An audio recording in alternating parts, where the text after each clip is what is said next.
Hey ladies and gentlemen, welcome back to the channel. As always, it is Nick here, back with your daily crypto news and analysis. And today we are going to be talking about Ripple and XRP, as well as the vast majority of crypto and finance. And with that being said, let's just dive on in and let's start off with this post here from Ripple. So this got posted on the 13th. I do have an additional one here from the 17th.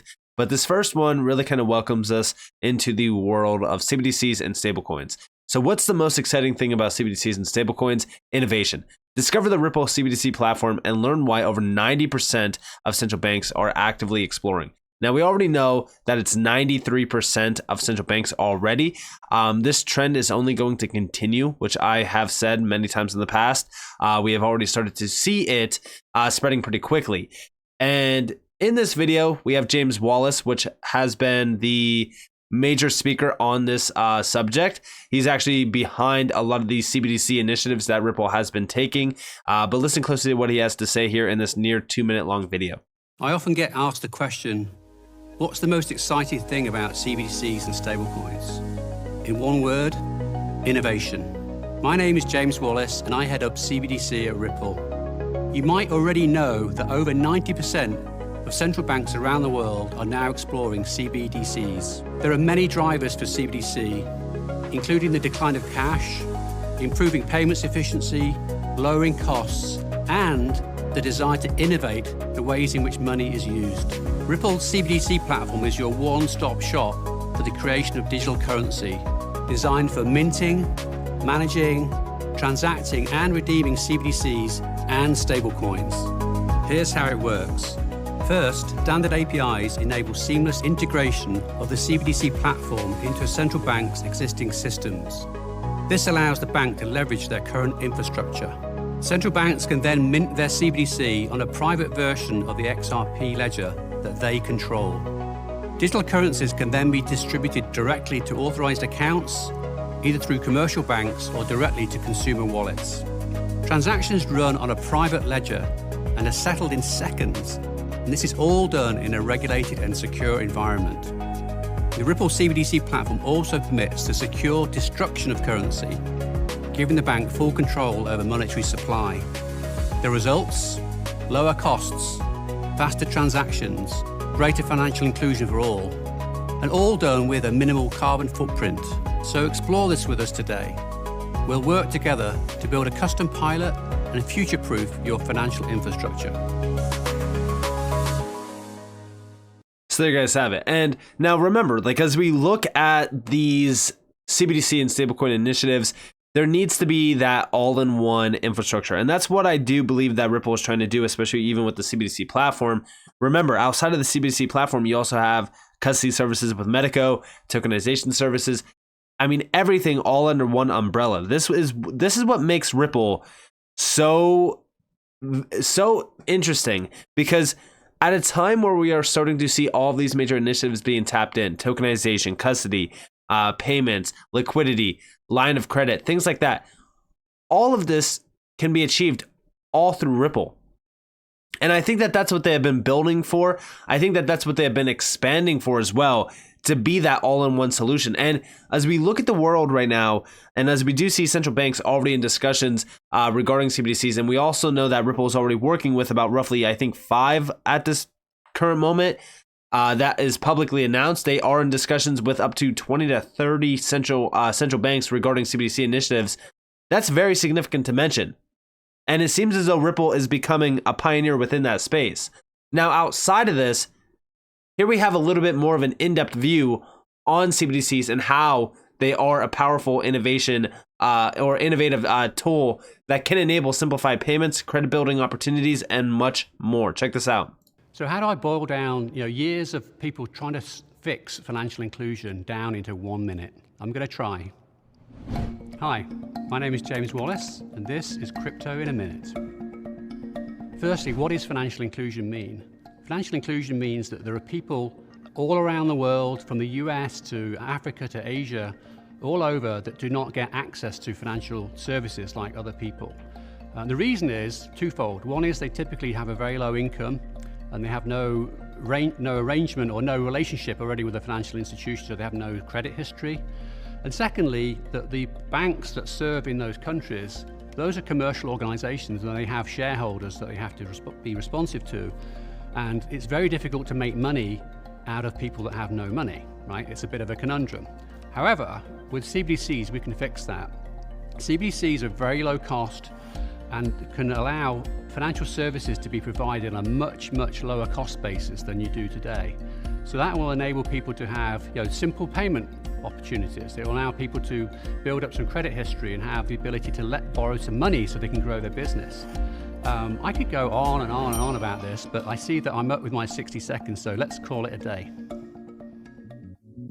So there you guys have it. And again, beyond the idea of, CBDCs being this, being that, yes, there's still concerns regarding CBDCs, which I have addressed multiple times in the past, but we do know that they are inevitable, right? Central banks, 93% of them in discussions regarding CBDCs. It's going to happen. Now, as we do start to see this major discussion and we start to see this major move regarding CBDCs, I look at what the elites are trying to tell us without giving us too much information. IMF advisor sees power in global ledger that works with CBDCs. Now, within this, we've seen central banks could adopt a global ledger system that plugs into their own domestic CBDC platforms, according to an IMF insider. Now, this was back in June. This is from Tobias Adrian, which we will talk about here in a second. Keep a close eye out on that name, Tobias Adrian. We do see a financial counselor at the IMF recently discussed ways to revolutionize money with the global equivalent of a central bank digital currency system. Now, again, during this time, this was talking about the XC platform, where everyone thought that this was replacing XRP, and XRP would not be utilized at all. I'm going to play a clip here in a second that is very interesting in regards to this topic. But I want to also reiterate this little section here, which says, in a speech at a roundtable on CBDCs this week, Adrian explored the underlying infrastructure of money and shared a blueprint for enhancing cross-border payments and domestic payments, saying it could usher in a new era of financial transactions. He discussed the difficulties cross-border payments face, including high cost, slow processing, and the need for more transparency. Again, all topics that Ripple has been addressing with XRP. He also noted that the IMF, the World Bank, and the BIS, and also even the FSB have been working together on this issue. Now let's take a step back. The IMF and the World Bank both have Ripple and XRP listed in multiple PDF files and documents that are very well hidden unless you are looking. The BIS just recently announced that they're working with Ripple on the cross-border payments market infrastructure, the CPMI group. The FSB allowed Ripple to comment on global crypto regulatory frameworks in December of 2022 while in the middle of an SEC lawsuit. Every single one of these names have a direct connection back to Ripple and even XRP. So when we look at this XC platform, is it going to replace XRP? I already said no, it doesn't, right? Because down here we do see under the vision, XC platforms would facilitate multi-currency transactions without introducing a new settlement asset.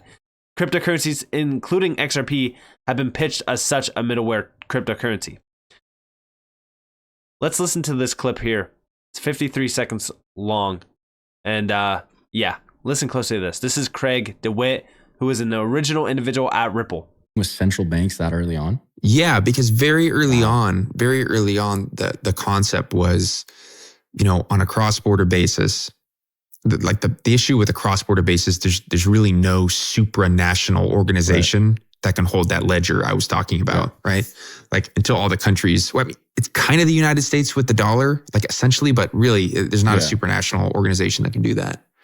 And so XRP and XRPL as a bridge asset could be that ledger to where if you ever need to get from dollars to euros, instead of having a bank somewhere hold dollars and euros, you can actually cross through a very fast digital asset ledger XRPL. And so we're talking to these central banks around the world. I remember one time, I won't say. So did you guys hear exactly what he said there? Listen closely real quick. Let me just go back and play it one more time. Like essentially, but really there's not a supranational organization that can do that. And so XRP and XRPL as a bridge asset could be that ledger to where if you ever need to get from dollars to euros, instead of having a bank somewhere hold dollars and euros, you can actually cross through a very fast digital asset ledger, XRPL. So there you guys have it. And again, this could very well be this global ledger system, because even in the first video where we look at this is exactly that vision. This is all through that private version of the XRP ledger that gives control to central banks. And remember, for all the nonsense out there that you guys have probably, seen, no, there's not a private XRP. There's only one XRP. There's not an XRP that's trading at a different price on the private ledger or anything like that.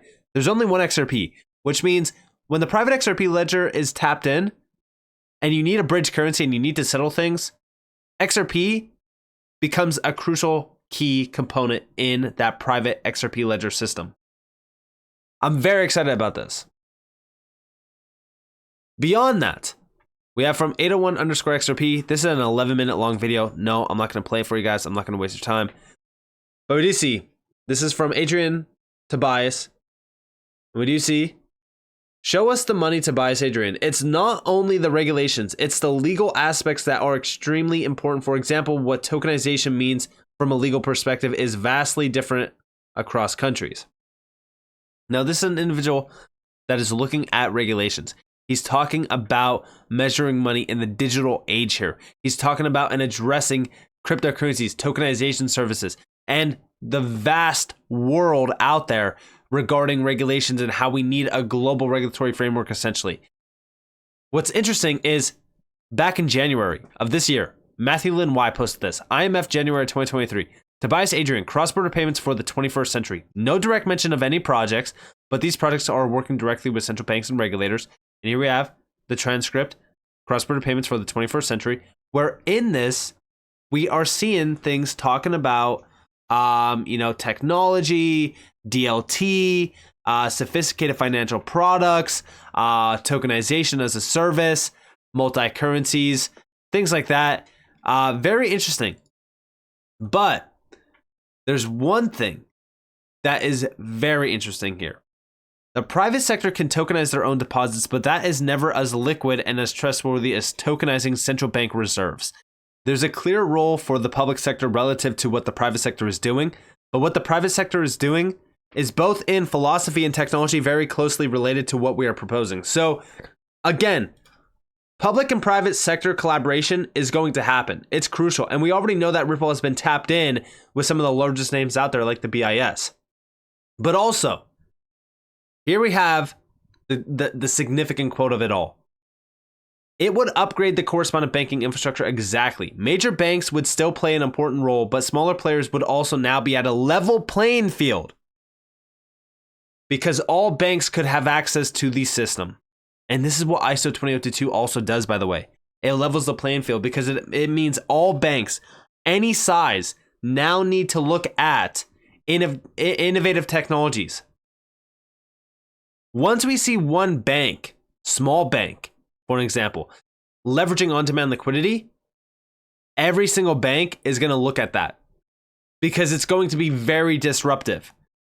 There's a different question, though, of whether non-banks could, and that depends on the jurisdiction, but banks could have access, so all banks could compete for cross-border payments, and so that should bring some of the monopoly rents down. This is something that Ripple has been trying to do forever. And remember, Tobias Adrian is also the individual from just this year that also was one of the authors of Trust Bridges and Money Flows, a digital marketplace to improve cross-border payments. This is all from the IMF. And if we look here, we could see Ripple and XRP, the only ones really mentioned on here, apart from, of course, Stellar and DeFi networks. But they mentioned Ripple and XRP as a private settlement asset and marketplace. And last but not least, this video going all the way back to 2020. Tobias Adrian. You guys know this table. This table has been touted around for a while. This is very interesting. International payments are expensive and the structure is not very well built. Ripple is an example because it has new technology that increases financial inclusion. And, a large part of the population in the world doesn't have access to bank accounts. And even if it does have access to bank accounts, those are extremely expensive. It's expensive to make payments, wirements, international payments. So I think one of the big motivations for this new technology, right, because Agustin is asking why, is that there's huge financial exclusion, and these technologies have proven to increase financial inclusion enormously. So I think you have to look broadly around the world. I think this is one motivation, and I think the Ripple example is one example, or, and Norman has talked about that, is that international payments are very expensive, and the structure is not very well built. And so there you guys have it. And again, this was all the way back in 2020. Like, we already know that Ripple is a key player in this new system. Everything is falling into place for this. But with that being said, I hope that you guys enjoyed this video. If you guys did, definitely leave a like, subscribe, turn notifications on. If you guys want more free content, you guys are more than welcome to follow me over on Twitter and join the free Discord in the description below. And also, definitely go check tokenizedthreads.com out. Guys, this is your gateway to official crypto apparel that doesn't look exactly like crypto apparel. There's so much on here. You guys are more than welcome to go check it out. Tokenizedthreads.com. Links down in the description below as well as in the comments below. But with that being said, guys, this has been Nick. Peace out.